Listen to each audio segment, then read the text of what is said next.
तभी उसकी नजर डैनियल की खिड़की पर जाती है जो कपड़े बदल रही थी। ये देखकर मैथ्यू का छोटा चेतन जाग जाता है और फिर वो भी छुपकर डैनियल को देखने लगता है। पर तभी डैनियल मैथ्यू को उसे देखते हुए देख लेती है और वो सीधा उसके घर आ जाती है। तभी डैनियल के डैड उसे नीचे बुलाते हैं, जिसको सुनकर डैनियल की फटकर 64 हो जाती है। अब मैथ्यू डरते हुए नीचे आता है, पर तभी उसके डैड उसे बोलते हैं कि डैनियल इस शहर में नहीं आई है और उसे यहाँ के बारे में कुछ नहीं पता, इसलिए तुम इसकी हेल्प करो और इसके साथ जाओ। अब जब ये दोनों साथ में जा रहे होते हैं तभी डैनियल मैथ्यू से पूछती है कि तुम्हें बिना कपड़ों के मेरे खरबूजे कैसे लगे, जिस पर मैथ्यू से बोलता है कि वो खरबूजे नहीं संतरे थे। ये सुनकर डैनियल की सटक जाती है और वो मैथ्यू को बोलती है कि चल तू अब अपने कपड़े उतार और मुझे अपना केला दिखा। अब डैनियल जबरदस्ती मैथ्यू के सारे कपड़े उतरवा देती है। फिर जब मैथ्यू पूरी तरह नंगा हो जाता है तो डैनियल उसे कार से उतार कर उसके कपड़े लेकर भाग जाती है। पर थोड़ी देर बाद डैनियल वापस आ जाती है और वो मैथ्यू को बोलती है कि वो सिर्फ उसके साथ मजाक कर रही थी। इसके बाद वो दोनों साथ बैठकर बातें करने लगते हैं और कुछ ही देर में उन दोनों में अच्छी दोस्ती भी हो जाती है। अगले दिन जब मैथ्यू क्लास में पढ़ रहा होता है तो डैनियल वहाँ कर उसे क्लास से बाहर बुला लेती है। फिर वो दोनों मस्ती करने के लिए वहाँ से चले जाते हैं और पूरे दिन साथ में बकचोदियां करने के बाद शाम को वो दोनों चुपके से किसी के स्विमिंग पूल में जाकर साथ में नहाने लगते हैं। फिर वो दोनों वहाँ पर किस करने ही वाले होते हैं, पर तभी मैथ्यू को रियलाइज होता है कि ये पूल उसके प्रिंसिपल का है, इसलिए वो तुरंत ही वहाँ से भाग जाते हैं। इसके बाद ये दोनों मैथ्यू की फ्रेंड की एक पार्टी में जाते हैं, जहाँ पर डैनियल को देखते ही मैथ्यू के दोस्त बौखला जाते हैं और वो डैनियल को इम्प्रेस करने की कोशिश में लग जाते हैं। पर इस बार मैथ्यू डिसाइड कर चुका था कि डैनियल को घोड़ी तो वो ही बनाएगा, इसलिए वो डैनियल के पास आता है और उसको सबके सामने किस करने लगता है।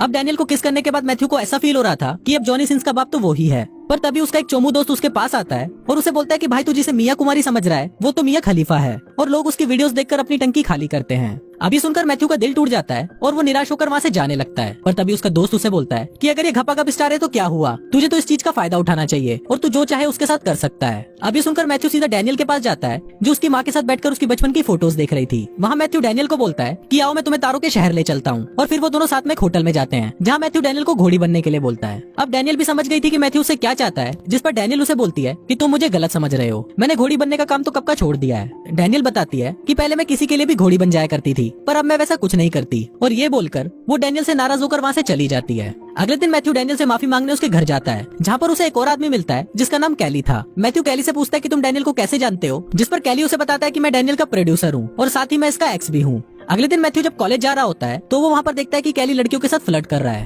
तभी कैली वहाँ पर मैथ्यू को भी देख लेता है और वो उन लड़कियों के सामने मैथ्यू की तारीफ करने लगता है। इसके बाद मैथ्यू कैली के साथ बैंक जाता है, जहाँ वो बताता है कि ये एक स्टूडेंट एडवाइजर है। दूसरी तरफ हम डैनियल को देखते हैं, जिसको अपने आप में गिल्ट फील हो रहा था कि कभी भी वो बदल नहीं सकती और ना ही कभी वो एक नॉर्मल लाइफ जी सकती है, इसलिए वो कैली के साथ वापस लास वेगस चली जाती है। अब यहाँ मैथ्यू भी डैनियल से प्यार करने लगा था, इसलिए वो डिसाइड करता है कि वो डैनियल को वापस लेकर आएगा और इसके लिए वो भी अपने छपरी दोस्तों के साथ लास वेगस के लिए निकल जाता है। वहाँ पहुंचकर मैथ्यू देखता है कि डैनियल बिना कपड़ों के ही सबके सामने डांस कर रही है, जिस पर वो उसे समझाता है कि तुम्हें ये सब करने की कोई जरूरत नहीं है। पर तभी वहाँ पर कैली आ जाता है और वो मैथ्यू को अपने साथ ले जाकर उसे धमकाने लगता है। वो मैथ्यू को बोलता है कि तुम डैनियल को उसका काम करने से रोक रहे हो और अगर वो ये काम नहीं करेगी तो मैं कमाऊंगा कैसे। अब कैली के इतना धमकाने पर भी मैथ्यू डैनियल के पास वापस जाता है और उसे समझाता है कि तुम्हें ये सब नहीं करना चाहिए क्योंकि तुम इससे बेटर लाइफ डिजर्व करती हो। अगले दिन जब मैथ्यू अपने घर पर होता है तो वहाँ पर डैनियल उसे उसके कॉलेज के लिए लेने आती है। फिर जब वो दोनों कॉलेज जा रहे होते हैं तो मैथ्यू उसे अपने साथ प्रॉम में जाने के लिए पूछता है। आज मैथ्यू के लिए बहुत ही इंपॉर्टेंट दिन था, क्योंकि अगर आज उसने अपने स्कॉलरशिप के एग्जाम को पास कर लिया तो वो हायर स्टडीज के लिए एक बड़े कॉलेज जा सकता है। पर तभी एग्जाम के दौरान कैली वहाँ पर आ जाता है और वो मैथ्यू को उठाकर वहाँ से ले जाता है, क्योंकि मैथ्यू ने डैनियल को वहाँ से भगाकर